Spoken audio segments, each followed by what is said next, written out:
बिस्मिल्लाहिर्रहमानिर्रहीम। अस्सलाम वालेकुम। उम्मीद करती हूँ कि आप सब खैरियत से होंगे। अल्लाह से दुआ है कि वो हम सबको अपने अपने घरों में खुश और आबाद रखे, आमीन। आज मैं अपने किचन में बना रही हूँ मटर चिकन पुलाव की मज़ेदार सी रेसिपी। इन चावलों को मैं तैयार करूँगी बोनलेस चिकन और मटर के साथ। आजकल सीज़न में बहुत ही अच्छे से मटर आ रहे हैं, तो इसको ज़रूर इस्तेमाल कीजिए। पुलाव की ये रेसिपी आपको अच्छी लगे तो इसे ज़्यादा से ज़्यादा लाइक्स दीजिएगा, और जिन्होंने अभी तक चैनल को सब्सक्राइब नहीं किया प्लीज़ वो सब्सक्राइब ज़रूर कर लें, और साथ ही बेल के आइकॉन को दबाना बिल्कुल ना भूलिएगा नई वीडियोस के नोटिफिकेशन के लिए। 1 किलो चावलों को आधे घंटे के लिए मैंने भिगो दिया है। यह मैंने पतीले के अंदर 1 कप ऑयल शामिल करके 2 मीडियम साइज़ के प्याज बारीक स्लाइस करके इसके अंदर शामिल कर दिए हैं। प्याज बहुत अच्छे से फ्राई हो गया है, गोल्डन ब्राउन करना था हमने। और अब मैंने 1.5 टेबलस्पून लहसुन अदरक का पेस्ट शामिल कर दिया है। इसको भी 2 मिनट तक फ्राई कर लेंगे। 2 मिनट तक मैंने लहसुन अदरक को फ्राई किया है। अब मैंने हाफ kg बोनलेस चिकन शामिल कर दिया है, जो कि मैंने छोटे क्यूब्स में कट किया था। अब मैं चिकन को लहसुन अदरक और प्याज के साथ फ्राई कर लूँगी। ये बोनलेस चिकन है तो बहुत जल्दी से गल जाएगा, तो तकरीबन 2 से 3 मिनट तक इसको फ्राई करेंगे। हाफ kg मटर शामिल कर दिए हैं।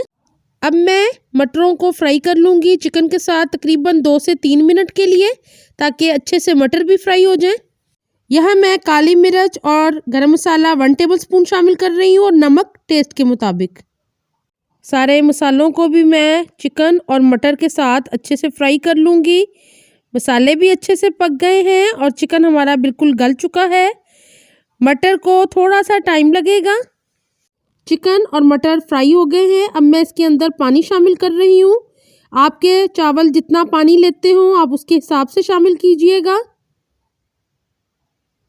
पानी बॉयल होना शुरू हो गया है। अब मैंने 1 बंच धनिये का शामिल कर दिया है इसके अंदर। अब मैं इसके अंदर चावलों को शामिल कर रही हूँ, जिसको मैंने आधा घंटा पहले भिगो दिया था। मैं हमेशा चावलों से 1 इंच ऊपर पानी शामिल करती हूँ, उससे चावल बहुत ही खिले खिले और अच्छे बनते हैं। तो मेरी इस टिप को आप ज़रूर नोट डाउन कर लीजिएगा। पानी ड्राई हो रहा है। चावलों का पानी तकरीबन ड्राई हो गया है। दम पे रख देंगे। यहाँ पे मटर चिकन पुलाव बिल्कुल रेडी हो गया है। इसको मैंने 15 मिनट के लिए हल्की आंच पे दम पे रख दिया था, और अब मैं आपको दिखाती हूँ कि हमारा मटर चिकन पुलाव कैसा लग रहा है। ये देखें, बहुत ही खिले खिले और बेहतरीन से चावल तैयार हुए हैं। मज़ेदार से इस मटर चिकन पुलाव को मैंने सर्व कर दिया है।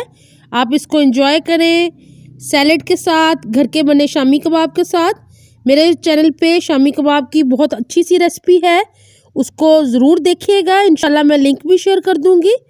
और मुझे अगर आपकी कुछ सजेशंस हो या कोई रिक्वेस्ट हो तो प्लीज़ कमेंट बॉक्स में दीजिएगा।